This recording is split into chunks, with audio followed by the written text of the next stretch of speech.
Ahora, eso te dice la Asociación Americana de Diabetes.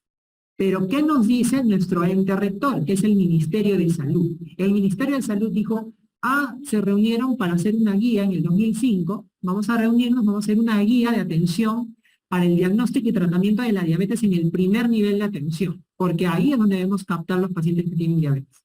Entonces se reúnen endocrinólogos, médicos internistas, etcétera, expertos en salud pública para poder hacer esta guía y dicen, ya, está bien esto, pero ojo, esto se aplica a nuestra realidad. En todos los lugares tenemos todos los exámenes, todos los laboratorios tienen validado todo esto. ¿Cuáles son los pros y los contras de cada examen? Entonces, pensando en eso, el Ministerio de Salud en su guía presenta este algoritmo que está aquí, en la parte de abajo.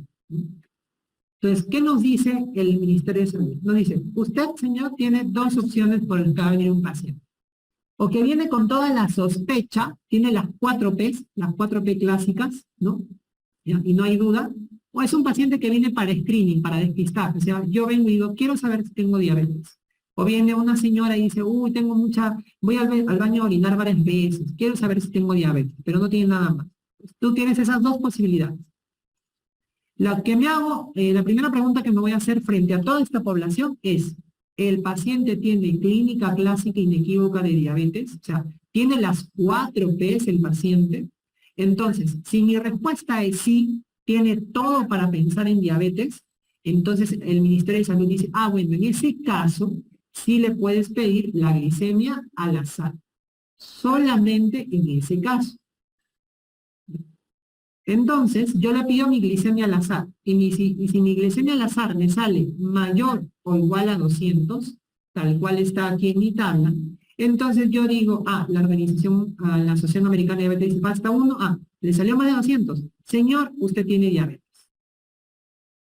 Listo, se acabó. Solamente en ese caso. Doctor, ¿esos son todos los casos que yo voy a ver? No, esos generalmente son casos excepcionales. Generalmente más utilizado para los pacientes que van a urgencias o que van con crisis hiperglicémicas, generalmente lo utilizamos. Pero, de todas maneras, lo pongo. La mayor parte de pacientes su respuesta va a ser no, porque no tiene síntomas o tiene una que otra signo, ¿no? Síntoma, perdón. Entonces, en ese caso, entonces, ¿qué te dice? La Asociación Americana de Diabetes dice, pídale cualquiera de esos tres, igual da, pero el Ministerio de Salud te dice, no. De esos tres, le vas a pedir la glicemia en ayunas. ¿Por qué le vas a pedir la glicemia en ayunas? Porque la tolerancia oral a la glucosa es un examen tedioso, el paciente tiene que esperar 2-3 horas sentado, no todos los centros lo tienen, tiene que prepararse, tenerse la glucosa anhidra.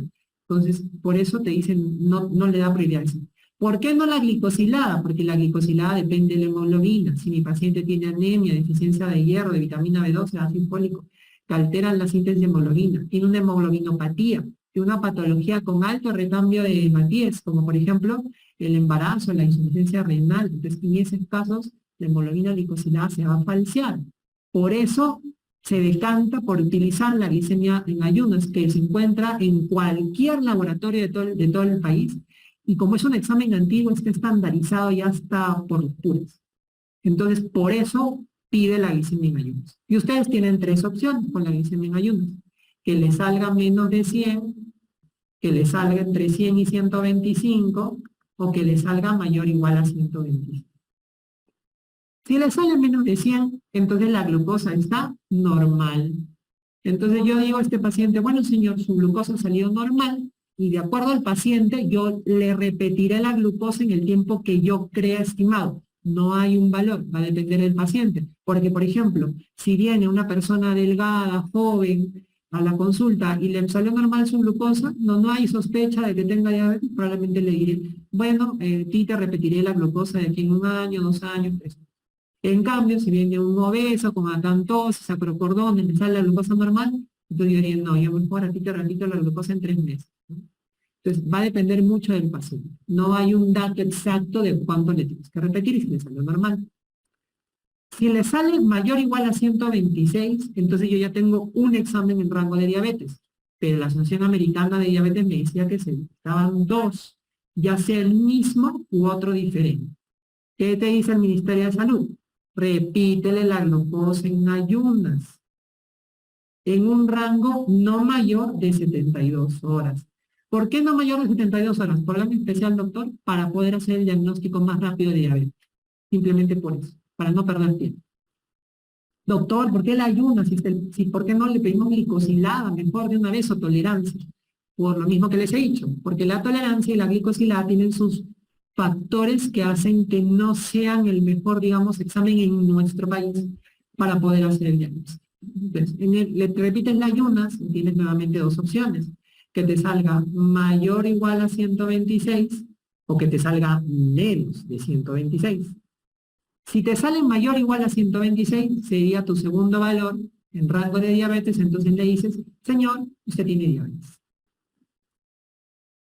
Esto, chicos, no se olviden. ¿Por qué? Porque muchas veces en las preguntas les van a decir cuál es el examen que se pide de elección para el diagnóstico de diabetes en un paciente sintomático. Glucosa en ayunas. ¿Qué hago si un paciente me trae un valor de glucosa en ayunas, estado oligo asintomático? Repito la glicemia en ayunas. Entonces, el algoritmo que nos da el Ministerio de Salud y los exámenes que tenemos aquí de salud, en general en nuestro país, se rigen bajo el ente rector que es el Ministerio de Salud.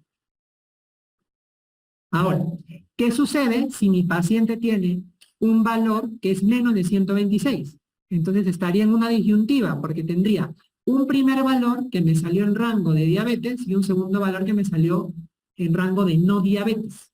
Entonces estoy en un duda, ¿tiene o no tiene diabetes? Entonces en ese caso, el Ministerio de Salud te dice, hazle la tolerancia oral a la glucosa.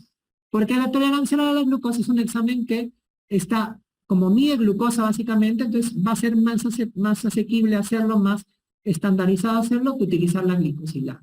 Entonces, yo le mido la tolerancia a la glucosa y voy a tener tres opciones, ¿no?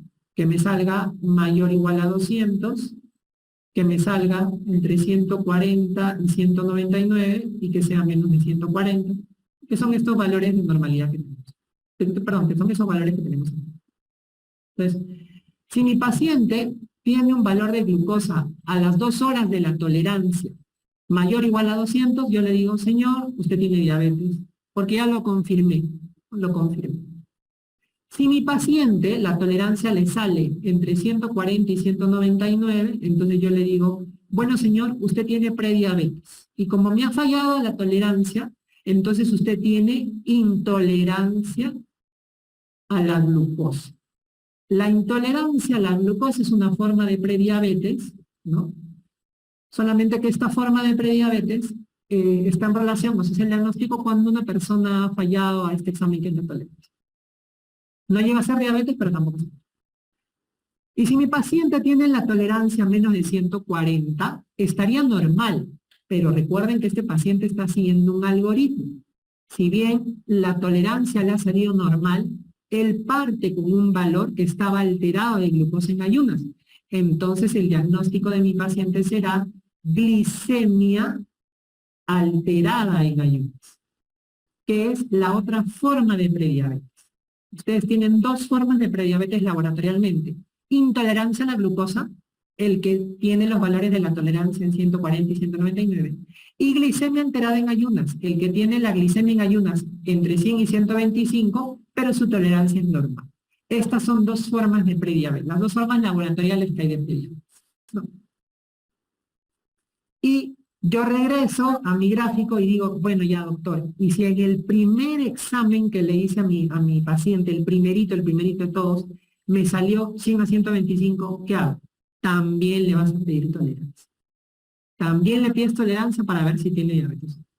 De tal manera que si el examen de glicemia en ayunas vendría a ser el examen de elección o el gol estándar, ¿no? Si el ayunas vendría a ser el examen de elección para el screening, entonces la tolerancia vendría a ser el examen confirmatorio. Si yo tengo dudas en mi diagnóstico. Y la glicosilada, me preguntarán por ahí, la glicosilada sirve como un examen complementario. Doctor, ¿eso quiere decir que le puedo pedir glicosilada? Claro, le puedes pedir glicosilada. De hecho, te va a servir para decir el tratamiento inicial de la diabetes. ¿Le puedes pedir glicosilada? Sí, pídele. En la práctica clínica, nosotros pedimos glicosilada porque nos ayuda, nos orienta a poder tomar decisiones, más que todo, como un apoyo en algunos casos para el diagnóstico, no para definir diagnóstico, y también para ver el tratamiento que yo le voy a dar. Entonces, estos dos cuadros, ustedes lo deben saber al revés y al derecho. Porque esto siempre pregunta, por eso está en Fénix acá, siempre pregunta.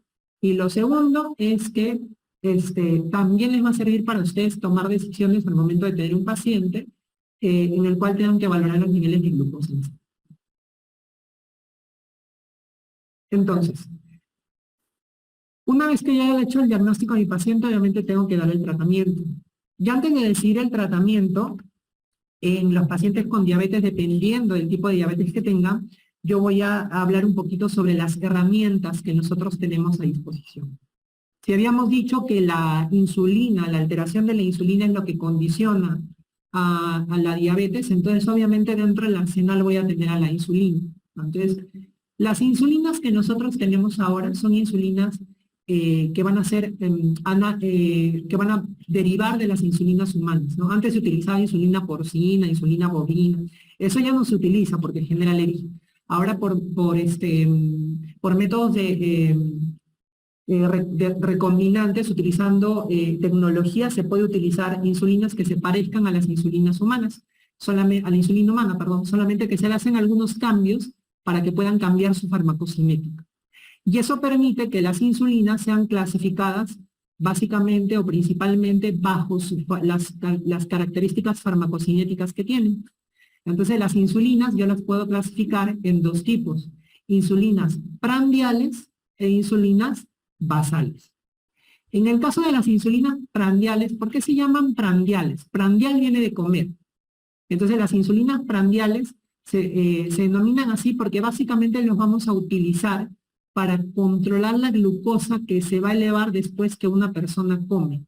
Esto sobre todo en relación a los pacientes que tienen diabetes tipo 1, sobre todo, pero se le queda ese nombrecito de prandial, porque prandial es comer, y es por eso. Y en el caso de la basal, se denominan basales, porque lo que van a hacer es permitir controlar la glucosa a lo largo de todo el día, de manera homogénea. Entonces las prandiales tendrían a ser insulinas que tienen una duración un poquito más corta, en cambio las basales van a ser una duración más larga. Las prandiales nosotros las podemos clasificar en dos tipos, que son ultra rápidas y rápidas. En el caso de las ultra rápidas, ¿cuáles vamos a tener nosotros? Vamos a tener la Lispro, vamos a tener la glulicina y vamos a tener la aspártica. Estas insulinas empiezan a durar a los 15 minutos de haberse colocado por vía subcutánea. A los 15 minutos de haberse colocado por vía subcutánea, empiezan a actuar estas insulinas. Tienen un pico más o menos a los 60 minutos, o sea, a la hora de haberse colocado, y terminan durando de 2 a 3 horas máximo. Luego tengo otro tipo de insulinas que van a ser las insulinas rápidas. Las insulinas rápidas tienen un representante, que es la famosa insulina regular. Y la insulina regular no es otra que la famosa insulina cristalina. Regular es el nombre correcto. Cristalina es el nombre que le dan en la parte del día a día para diferenciarla de otra insulina que vamos a mencionar luego, que es la NPH. Y le dicen cristalina porque es transparente como el agua. Esta insulina regular va a iniciar su acción más o menos a los 30 minutos de haberse colocado por vía subcutánea. Va a tener un pico aproximadamente a las 2 horas de haberse colocado, 2 a 3 horas. ¿Ya? Y termina durando aproximadamente 4 a 6 horas. Es decir, también tiene un efecto corto durante el día, pero son mucho más lentas que las ultrarrápidas, ¿no? O es más lenta que la ultrarrápida. Tenemos luego el otro grupo, que van a ser las basales. En el caso de las basales, yo voy a tener las insulinas intermedias. Dentro de las insulinas intermedias, yo voy a tener un representante igual, que va a ser la famosa insulina NPH, que en la práctica diaria se le conoce como la insulina lechosa, ¿no? ¿Por qué lechosa? Porque ustedes la ven y es blanca como la leche, por eso le dicen insulina lechosa. Y eso es lo que le hace diferenciar de la regular, que es la cristalina, ¿no? Como más se tienen los servicios de salud, la NPH y la regular, por eso para diferenciarlo, ¿no? Se inventó el de cristalina, lechosa, para hacerlo más rápido porque te puedes guiar por las características que tienen al ver el líquido, ¿no? Las intermedias en este caso van a empezar su acción a las 2 horas de haberse colocado por vía subcutánea. Van a tener un pico más o menos hacia las 6, 8 horas y van a terminar, o van a durar más o menos entre 12 a 14 horas aproximadamente. Y esta condición hace que, por ejemplo, la insulina NPH en algunos pacientes tenga que colocarse 2 veces al día, ¿no? Porque termina durando solo 12 a 14 horas. Entonces, algunos van a requerir colocarse 2 veces al día esta insulina. En las insulinas lentas vamos a tener aquí como representantes a la famosa insulina glargina. Vamos a tener a la insulina detemir y vamos a tener a la insulina degludec. En este caso, las lentas también van a iniciar su acción a las 2 horas, igual que la insulina NPH. Pero la diferencia con la insulina NPH es que estas no van a tener pico y van a terminar durando hasta 24 horas. Incluso en el caso de la degludec puede durar hasta más de 36 horas. Solo en el caso de la degludec. La glargina y la detemir 24 horas. Eso hace que se terminen colocando una vez al día a diferencia de la NPH, ¿no? Y esto también hace que estas insulinas tengan un menor riesgo de hipoglicemia, porque como no hacen pico, tienen un mecanismo de acción más plano, entonces no disminuyen el riesgo de hacer hipoglicemia. Si yo en un gráfico quisiera ver cómo se ven estas insulinas, por ejemplo, ¿no? Yo hago un gráfico para más o menos ver cómo actúan. La insulina ultra rápida tendrá este pico, por ejemplo, ¿no? La insulina regular será más o menos así. La insulina NPH es así, ¿no? Y la insulina glargina es así. Las insulinas lentas son así. Vean ustedes que las lentas se elevan y se mantienen siempre en una misma meseta. Por eso producen menos hipoglicemia. Igualmente vean ustedes, de las prandiales, vean que las ultrarrápidas tienen una acción rápida y se van. Entonces también como duran menos y son más rápidas en actuar, también tienen menos riesgo de hipoglicemia. Por eso es que de estos dos tipos de insulina, las ultrarrápidas y las lentas, son como insulinas, son obviamente más recientes que la rápida y la intermedia, y son insulinas que producen menos hipoglicemias que las ya conocidas NPH y cristalina, por los efectos farmacocinéticos. Ese es en el caso de las insulinas, pero también nosotros sabemos que para el tratamiento de diabetes tenemos los antidiabéticos. En el caso de los antidiabéticos van a ser medicamentos que en su mayoría van a ser medicamentos por vía oral, ¿no? Y que van a permitir también controlar los niveles de glucosa en el paciente. Esas clases que ustedes ven ahí son las clases que tenemos actualmente a disposición para el tratamiento de la diabetes.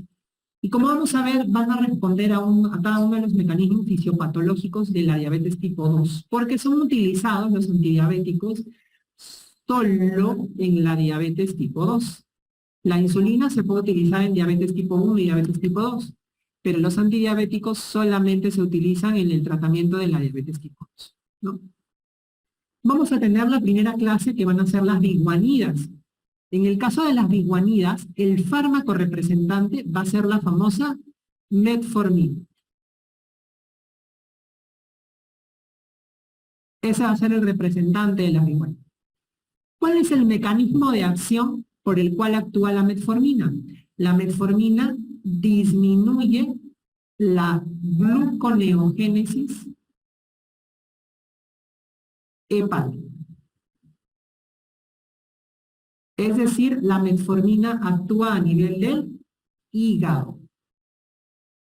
en ese punto, en ese factor del octeto que yo les había mencionado.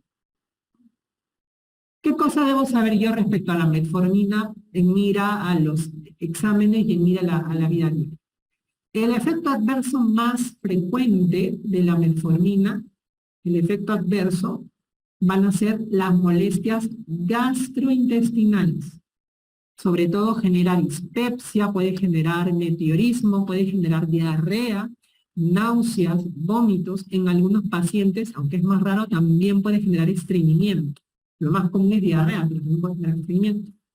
Lo cual se puede lograr controlar si es que yo inicio la metformina de manera gradual, incremento de manera gradual la dosis, y también hay presentaciones de liberación lenta, de liberación prolongada, que también disminuyen los efectos adversos gastrointestinales que tiene la metformina.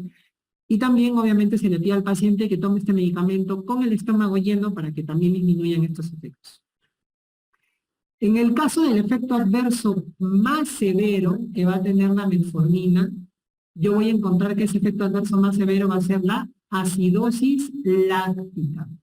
Pero la acidosis láctica, si bien es el efecto más severo, va a ser es un efecto adverso raro, rarísimo, acidosis láctica por metformina, ¿no? Entonces, de hecho, la acidosis láctica es lo que también va a hacer que se presenten las contraindicaciones de metformina. La metformina va a estar contraindicada en toda aquella situación que incremente el riesgo de que una persona tenga acidosis láctica. Como por ejemplo, todas las insuficiencias moderadas o severas de órganos, ¿no? Por ejemplo, una insuficiencia renal, generalmente cuando la filtración glomerular es menos de 30, está contraindicado el uso de metformina. Menos de 30. Otro, la cirrosis hepática, sobre todo la cirrosis hepática descompensada. Generalmente, si queremos poner un score de severidad, se considera que en el caso de un Child-Pugh BC no se debería utilizar metformina. La insuficiencia cardíaca también es una condición en la cual está contraindicado el uso de metformina, sobre todo cuando la insuficiencia cardíaca es clase funcional NIHA 3 y 4. En esos casos no se puede utilizar metformina. En esas condiciones, que son insuficiencias moderadas a severas, no se pueden utilizar. Otro, paciente crítico, que está hospitalizado por una infección, un proceso inflamatorio, etcétera. En esos casos tampoco se puede utilizar metformina. Por eso ustedes ven que en la hospitalización difícilmente se utiliza este tipo de antidiabéticos. Generalmente se controlan con insulina los pacientes hospitalizados, ¿no? Como contraindicación relativa, porque va a ser solamente pasajero, pacientes que se van a operar o pacientes que tienen programado un estudio contrastado, también se suspende o se contraindica la metformina, pero solamente cuando pase el evento, pasa la operación, pasa el estudio contrastado y el paciente puede volver a tomar la metformina. En el caso de las sulfonilureas van a ser todos aquellos fármacos que comiencen con GLI. Van a iniciar con GLI. Donde vamos a tener básicamente a dos fármacos, los más conocidos, que van a ser la famosa glibenclamida y el glimepiride.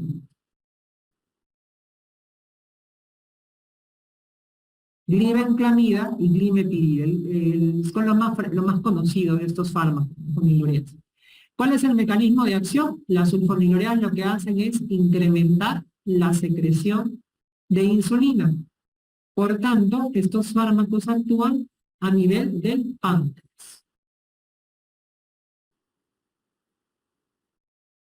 ¿Qué cosa hay que tener en cuenta con las sulfonilureas? Su efecto adverso, que es el más severo y el más frecuente, y ese efecto adverso es la hipoglicemia. Vamos a ver luego en la siguiente clase, cuando hablemos de hipoglicemia, cómo la causa más frecuente en los pacientes que tienen diabetes tipo 2 y que están en tratamiento con farmacológico con antidiabéticos, vamos a ver que este fármaco o este grupo farmacológico es el que va a ser responsable de las famosas hipoglicemias. El resto de fármacos que ustedes ven ahí, antidiabéticos, no producen hipoglicemias. Las sulfonilureas son los únicos medicamentos antidiabéticos que van a producir hipoglicemias per se. Entonces, ese efecto adverso que no deben olvidar ustedes. El otro grupo farmacológico son las tiazolidinedionas. En el caso de las tiazolidinedionas son todos aquellos fármacos que inician en glitazona, que terminan en glitazona. Como por ejemplo la famosa pioglitazona, que es de las únicas que ha sobrevivido de este grupo farmacológico.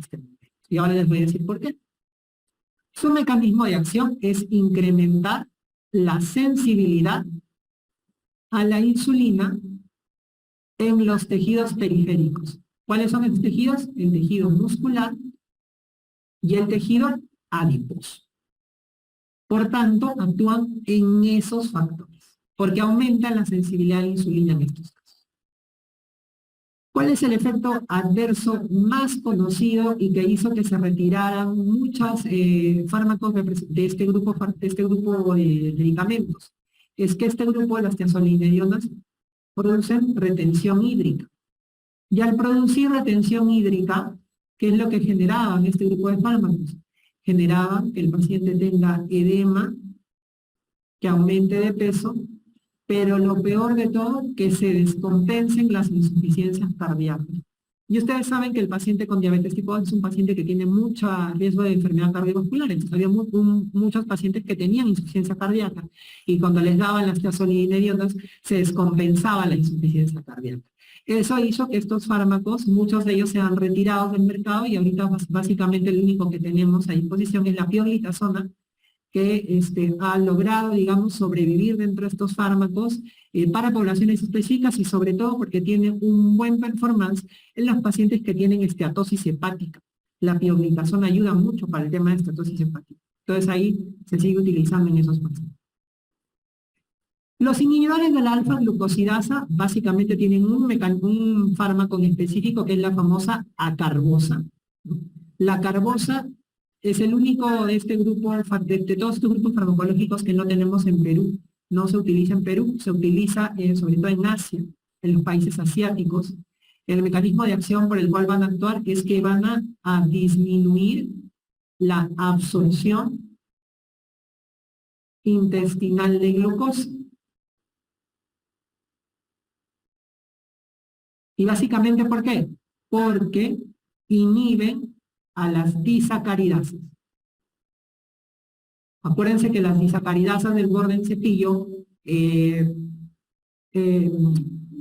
escinden a los disacáridos, valga la redundancia, en monosacáridos. Acuérdense que dentro de ellos va a estar la glucosa en los monosacáridos. Entonces, si no se rompen los disacáridos, no se obtiene glucosa, no se absorbe, entonces disminuyen los niveles de glucosa en sangre. Este medicamento tiene como efecto adverso, sobre todo las molestias gastrointestinales. Pero como les comentaba, no se utiliza en nuestro país. Los inhibidores de DPP4. Los inhibidores de DPP4 son aquellos, todos esos fármacos que terminan en gliptina. Donde vamos a tener varios aquí. Por ejemplo, vamos a tener la dildagliptina, la sitagliptina o la linagliptina. ¿Cuál es el mecanismo de acción por el cual actúan estos fármacos? Como ustedes lo ven en su nombre, inhiben a la DPP4. ¿Se acuerdan ustedes que esta DPP4 es una peptidasa? ¿Se acuerdan? Y esta peptidasa, ¿qué es lo que hacía? Esta peptidasa degradaba ¿a quiénes? Degradaba a las incretinas, que las incretinas son las hormonas intestinales, ¿no? Entonces, ¿qué es lo que hacía? Esta peptidasa cortaba a las incretinas, que son el GLP-1, el GIP, los cortaba y hacían que no actúen, que tengan una vida media muy corta.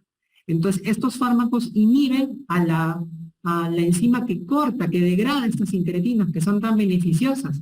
Entonces, lo que hacen estos fármacos básicamente es incrementar la vida media de las incretinas. De tal manera que las incretinas van a poder ir al páncreas y permitir que haya mayor secreción de insulina. ¿Qué es lo que deben saber respecto a estos fármacos? Y aquí no son los efectos adversos, no es lo más importante, sino que uno de estos fármacos es el único antidiabético que se puede utilizar en insuficiencia renal, sea cual sea el estadio. Incluso el paciente esté en hemodiálisis. Y ese fármaco es la linariptina. Eso es lo que deben saber de esos fármacos. Único antidiabético que se puede utilizar en enfermedad renal crónica, sea que esté en diálisis o no, la linariptina, que es un inhibidor de la DPP4. El otro grupo farmacológico son los inhibidores de la CGLT2. ¿Se acuerdan ustedes qué es el CGLT2? El CGLT2 es ese cotransportador de sodio y de glucosa que se encontraba en el túbulo contorneado proximal del riñón, que su función era reabsorber la glucosa en el túbulo contorneado proximal. Entonces, este grupo de fármacos van a ser todos aquellos que terminan en gliflosina. Y vamos a tener, por ejemplo, a la empagliflosina, vamos a tener a la dapagliflosina o a la canagliflosina. Empa, dapa, cana. ¿Cuál es el mecanismo de acción? Como inhiben a este transportador que reabsorbe el sodio y la glucosa a nivel renal, entonces el mecanismo de acción va a ser disminuir la reabsorción de glucosa. ¿En dónde? En el riñón. En el riñón. ¿Qué cosa hay que tener en cuenta con estos fármacos? Estos fármacos son fármacos que están muy en boga actualmente. Entonces, dentro de los efectos adversos, básicamente para que solamente lo tengan en consideración, los efectos adversos, como el paciente va a empezar a disminuir la absorción de glucosa, va a eliminar más glucosa por la orina. Entonces, hay mayor riesgo de infecciones geniturinarias, porque acuérdense que la glucosa es un caldo de cultivo para las infecciones, ¿no? Hay mayor riesgo también de deshidratación en estos pacientes. Y se relaciona también con cetoacidosis diabética, con CAD. Pero eso no es lo más interesante de estos fármacos, sino sus efectos, los otros efectos que tienen. Porque no solamente disminuyen los niveles de glucosa en sangre, sino que también estos fármacos pueden disminuir o contribuir a que haya disminución del peso, pueden contribuir o se ha demostrado que disminuyen el riesgo cardiovascular,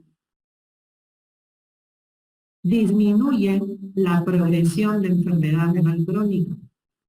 Y estos efectos son independientes de los efectos que tengan sobre la glucosa. ¿Ya? Si bien bajan la glucosa, la protección cardio y reno no es solamente porque bajan la glucosa, sino estos medicamentos per se ayudan a disminuir el riesgo cardiovascular y ayudan a disminuir la progresión de enfermedad renal crónica. No solo en los pacientes que tienen diabetes, sino también se está viendo en pacientes que no tienen diabetes. Incluso seguramente lo va a mencionar también el doctor Briceño, en la parte de cardiología se utilizan también porque mejoran la fracción de eyección y por tanto también son buenos para la insuficiencia cardíaca. Y finalmente el último grupo farmacológico son los agonistas de GLP-1. Los agonistas de GLP-1, acuérdense que el GLP-1 es una incretina, es una de las incretinas. Entonces, este grupo farmacológico van a ser todos aquellos fármacos que terminen en glutide, como por ejemplo tenemos a liraglutide o dulaglutide. Estos fármacos, como es un GLP-1, o sea, es algo que se parece al GLP-1, entonces es algo que se parece a una incretina. Acuérdense que el GLP-1, ¿qué función tenía? El GLP-1 incrementaba la secreción de insulina, disminuía la secreción de glucagón, es el único fármaco que disminuye la secreción de glucagón, y además este fármaco puede producir saciedad a nivel del centro del hipotálamo. Es por eso que uno de ellos, el liraglutide, se utiliza también como tratamiento farmacológico de obesidad. ¿Qué deben saber de estos fármacos? Lo que deben saber de estos fármacos es que son los únicos antidiabéticos que se colocan por vía subcutánea. Los otros son pastillas, estos son los únicos que se colocan por vía subcutánea, igual que la insulina. Y lo otro que tienen que saber de estos fármacos es que también tienen beneficios además de bajar los niveles de glucosa, tienen otros beneficios, igual que son los SGLT2, que van a ser disminución de peso y disminución del riesgo cardiovascular. Entonces, estos dos últimos fármacos van a ser los fármacos, digamos, que tienen más beneficios ahora último en el tratamiento de la diabetes. Si hay algún fármaco que podrían preguntar algo nuevo, sería de esos fármacos. Y de los otros fármacos que tienen anteriores, los clásicos, que son las metformina y las sulfonilureas, deben saberlo al revés y al derecho, y tener el dato a consideración de las gasolinerias respecto a retención hídrica y descompensación de insuficiencia cardíaca, y que el único antidiabético que se puede utilizar en enfermedad renal crónica es la linaclotida.